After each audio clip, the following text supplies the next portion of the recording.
Hey, good morning, friends. Mark Holmes here with my buddy Cowboy Joe Boo, as well as Joe Bear in the house. And as always, I want to thank you guys for watching, commenting, subscribing, and being part of the Joe Boo Sports Report. Without you guys, this literally does not work. So let's get open for business here, and let's wake up the football gods. Wake up, guys. Wake up, wake up. And whomever, if you want to come on out, come on out. It's showtime. Come on out. Anybody there? Okay. So I want to make sure whoever can get out and join the festivities. How y'all doing today?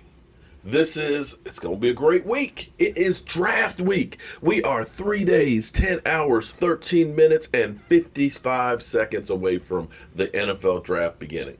And everybody's got a draft show. You know, I know Michael Anthony's got one with Cliff and the Stinking Giant Fan. I know E2 Blue's doing one. I know that Vosh Lombardi's doing one. I know that, of course, Law, you're listening to nothing but the best, has got his going on. I'm sure my Cowboys family got his going on. Hell, the Dallas Cowboys got Jamie Foxx. Well, you know me. You know me. I always try and do something different, and sometimes it blows up in my face. I gotta admit that sometimes it just blows up in my face. You know, you throw shit on the wall and you see what sticks, but the problem is when you throw shit on the wall that it still stinks. Okay. But we're gonna have a draft party. And unlike everybody else, which is just going to be, you know, a couple people here, virtual reality and so forth, we're going to have a draft party. We're going to have Joe Boo Wings. We're going to have a big get together, and we'll be talking to a lot of you fans because you channel members are going to be part of our draft show. We're going to do a Zoom conference call so you can be in here. You can give us your take, your reaction, who you think the Dallas Cowboys are going to draft. And we can watch you as the Dallas Cowboys make their pick. I hope it all works out well. If you do me a favor here, I'm going to, because I need to know. I need to know. Right now, I have the setup for up to 100 people that can join in the conference call. If you are a channel member and you plan on being part of it, okay, when I put this link in the community tab, I'm going to have the link for joining in the community tab for members. If you are planning or wanting to be part of it, I need to get a count to understand if I need to go ahead and spend another $100 for more than 100 people to join in on the conference call. So when I put that on the community tab, please say, yes, I'm going to be part of it. Yes, I'm going to be there. Yes, I'm going to have my shot glass. And yes, I'm going to have my chicken wings ready to go. So that way we can make sure that everybody who wants to be part of it can be part of it. So with this draft, this is, you know, I was upset because with the corona, I had planned on hopping to Vegas, and what happened in Vegas was going to stay in Vegas just like everybody else. But unfortunately, it just didn't work out that way. But, you know, sometimes when bad things happen, at the time, you don't look at it as something that good things will come about it. I've been through some terrible times in my life. I have been close to death more than one occasion.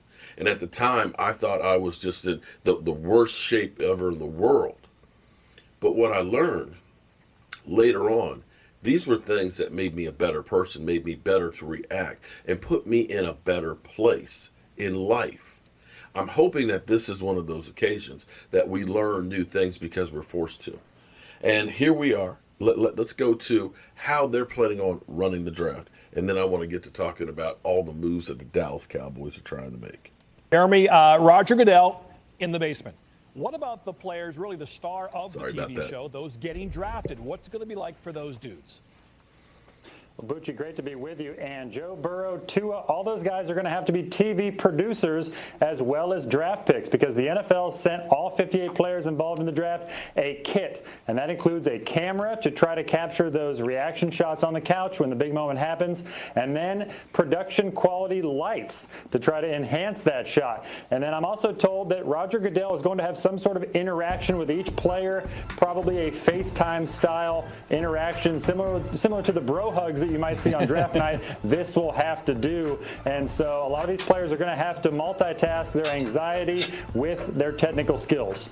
Virtual bro hugs. Can't wait for that. What about the preparation the league is making with the 32 NFL teams?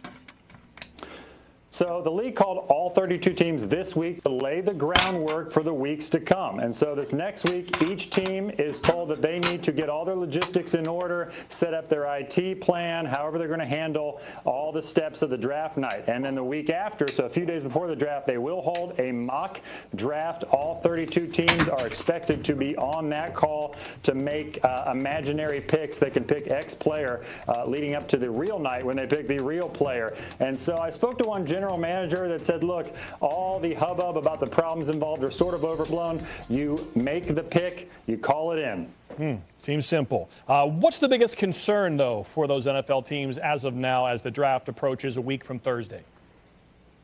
Well, it's funny, the execs I spoke to around the league aren't as concerned about the draft as they are the hour after the draft, because that's when undrafted free agency hits, and it is a frenzy. You're talking about hundreds of players. Some teams make up 40% of their roster with undrafted players, and those guys become huge contributors. And so you're throwing signing bonus money around, and it's a big teamwork activity. And so one exec told me you can't have the same teamwork when you're in your house. You can only do your best. And so some teams are expected to miss out on players that they would normally hit.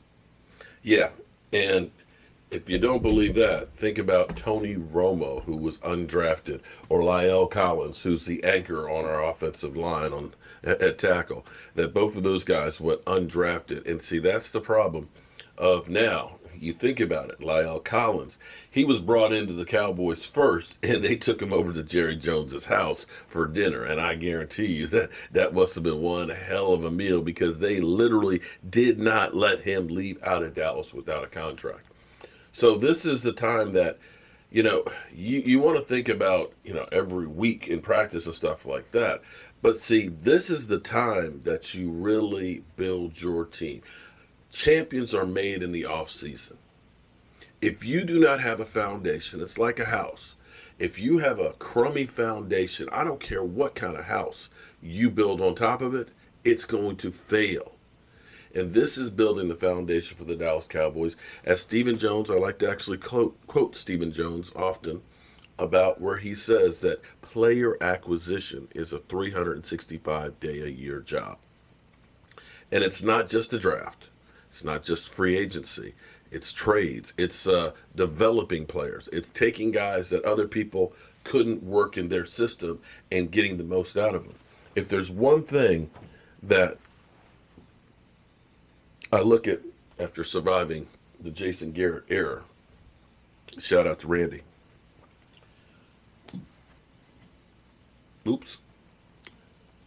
If there's one thing about the Jason Garrett era that drove me crazy was how Jason Garrett would say, it's not the way we do things around here.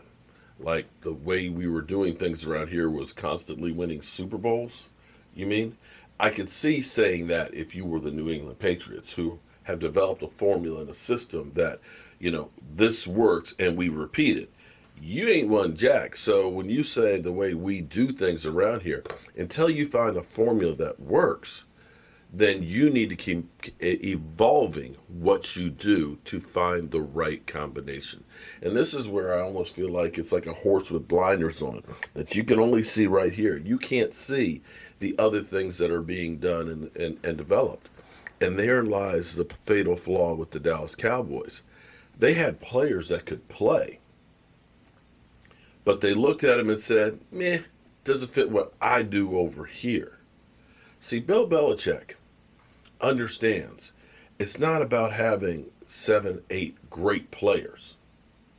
He understands that that player that's 32nd on the team has a role. There may be a guy over here that only gets to play a couple of plays, but those couple of plays give me an advantage. And he finds a wrinkle of something new and something different that you're not expecting that will give him an advantage on a few plays.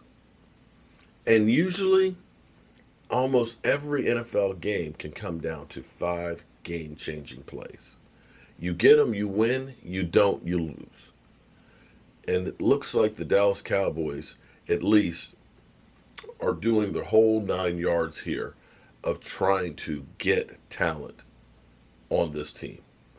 We've looked at, of course, free agency, bringing in Gerald McCoy, bringing in Don Terry Poe, looking in places where others weren't going, like Aldon Smith, hoping that he can be reinstated, and hoping that Randy Gregory, that brings you a cost-effective players that you don't spend draft cap before, that you don't spend a fortune for in free agency if it works out. There's no guarantee that it does. You look at now making trades for a guy like Christian Kirk to take care of your slot position. So they are trying to develop and get as many players in the same way as they got different coaches with different experiences and different points of view. And generally, it's going to come back to our country here. When you think about the United States, the thing that made this country great was it being a melting pot. Different cultures, different points of views, different experiences, all melting together where the sum was greater than the parts. And hopefully this will work for the Dallas Cowboys. I'm looking forward to the draft. I'm looking forward to the draft party where we're going to be hanging out with you guys, the fans. And I'm looking forward to getting all these shot glass racks done and in the mail tonight. So as always, guys, I hope you have a great day. And listen, please, what we've been doing by social distancing, by keeping our ass at home, is working. Seems like it's still. I want to say, I know people say don't talk about this thing, but I feel the need to. What if I want you to think about September 11th. I want you to think about all the people that died that day.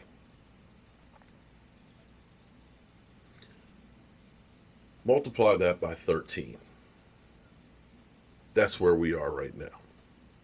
Imagine having 13 September 11ths happening to us at the same time. Or let me put it another way. Take Pearl Harbor, take September 11th, take the Korean War, and that still does not add up to as many people who have died over the last 2 months in the United States.